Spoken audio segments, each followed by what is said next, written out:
Hello everyone, and I'm Carmen. This is Khaleesi, and in today's video we are going to be doing a care guide for bearded dragons.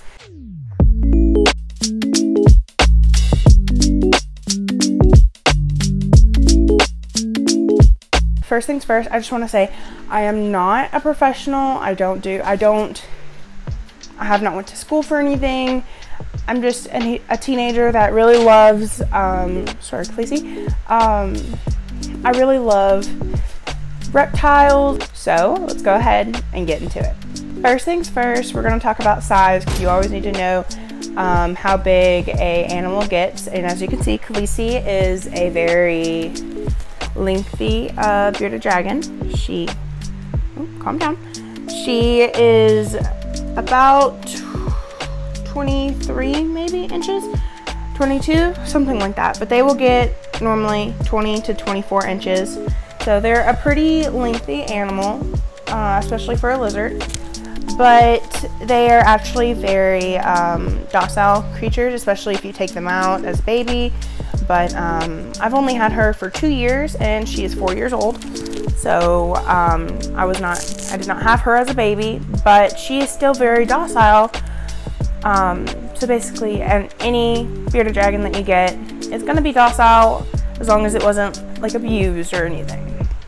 Now, of course, you need to know how big of a tank do they need, because you know they're a lengthy animal. How big do they need? Like, how big of a tank do they need? Adults need a 40-gallon breeder at the very least, but I would also say if you have a baby, probably put that baby in the adult 40-gallon breeder. Okay.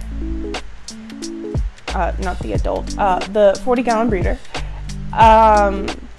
It's a pretty big tank, yes, but if your bearded dragon moves a lot, then obviously you can upgrade them to a bigger one, or whatever the case may be. Khaleesi was in a 55-gallon at the pet shop that we got her for her entire life, and we upgraded her in June to as in Habitat's 4x2x2, which is equivalent to 120 gallons, so she got a really big upgrade. But she does not move much. She will stay in one spot if I let her. Like, she is the most chill bearded dragon I think I've ever saw. So she just she didn't move much, but you know, we did upgrade her anyways, and it's a bit pricier, yes, but especially if your bearded dragon uses it, like, you know, they can always use the room, for one. For two, it just looks nicer if you have a front door opening, you know, it just looks nicer, you know, it looks like you are taking care of them better, and it just looks nicer. Now we are on to lighting. So you can get heat bulbs. I use ceramic heat emitters, which is perfectly fine. I'm pretty sure I have like 150 and then 100 watt, something like that. But I have two, and it's perfectly fine if you need to have multiple heat bulbs. Just make sure it's not getting too hot. See, for me, I don't know why, but it just took us a while to finally get all the temperatures right. So, you know, I had to use two, which is completely fine if you have to use two. You know, just keep trying. It took us a while. We kept fiddling with all the basking bulbs, and we tried heat mats just to, you know, get the ambient temperature up. So, you know, we tried our best, but we finally got it, and so we're really happy about that. But anyways, the basking spot should be anywhere from 100 to 105, you know, somewhere in that. You know, it can obviously be a bit less, like, you know, 95, you know, that's fine, as long as it's hot. What are you doing, Khaleesi? Okay. And then you also need like the hot side, so you're gonna only have your heating lamps on one side, and the hot side needs to be about 85 to, you know, 95, you know, somewhere in that. And that's not like the basking spot, like where they go to get like really close to the heat lamp, but not close enough where they can touch it, because you don't want them to burn themselves. So like the hot side, so like halfway through the tank on, you know, it should be about like 85 all the way down, or all the way up to like 95, you know, stuff like that. And then the pool side, which does not have any heat or anything, should be around 70s, 80s, you know, something around there. And since they come from a dry place, like where they originate from, they need about 30 to 40% max, you know, just humidity level. They don't need very much, so I have the Zen Habitats mat in there, but if you want to go bioactive, you know, just do your research. I didn't do much research of that because I just didn't want to take the chance of getting her like a respiratory infection and stuff like that if the humidity is too high. And they also need a UVB bulb, which a lot of pet shops, especially PetSmart, Petco, they say just the bulb itself, not the linear. And you need the linear. That's the best thing for it, and I'm not gonna lie, whenever I first got her, yes, I did use the bulb, and because that was just what they told me, and she was acting completely fine. You know, she was like, that's what she had her entire life, and she was acting completely fine. But whenever we upgraded her, we upgraded everything. We got new heat, we got new like UVB and everything. So they need a linear one. I use the T5 24 watt Reptile one, and it is linear, so it just needs to cover at least 2/3 of the tank, and mine only reaches about half, but again, she doesn't move much, so you know, I just kind of leave it there, and usually she's underneath it, so either way she does get UVB. Next is the diet of a bearded dragon. I mean, what do they eat? Do you have to feed them mice?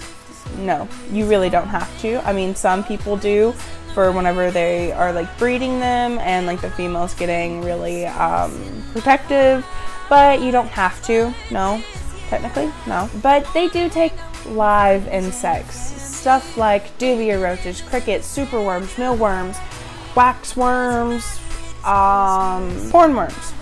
Those are good for hydrating, you know, stuff like that. But they do grow very, very fast, so you just have to get them and basically feed them like immediately, or like let them grow just a little bit and then hurry up and feed them.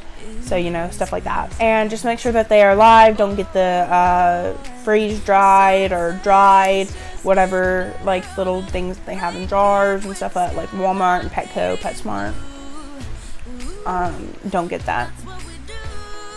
They need live and gut loaded, meaning it just you're feeding them correctly, they are healthy, so that your bearded dragon is healthy. And they will also eat vegetables, greens, fruits, stuff like that. Not really fruits every time, just little here or there, you know, whatever.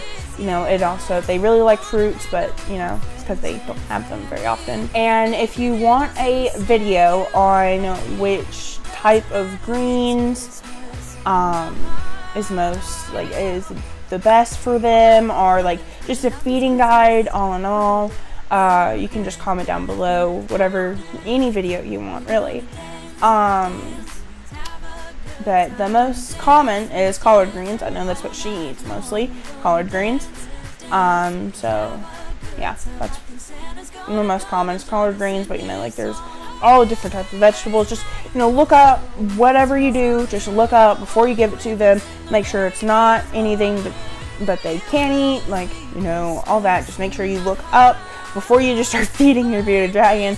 As a baby, they will eat 80% insects and 20% greens. Okay, so that means 5 days a week you're going to feed them insects. 2 days a week you're gonna feed them like all their salads, basically, or greens, whatever. You can put plain greens in there and they'll be completely fine, or you can put you know, make it fancy, add some flowers. Make sure you do that, because they can eat some type of flowers. I have not did any type of research on that, but just can give them flowers. But just research. You can put some bee pollen pellets, like, or powder. You can put some worms in there. You can make it fancy, you know? It's whatever you feel like doing, or you can just tear up or cut up some collard greens, put it in a dish and or hand feed them, whatever.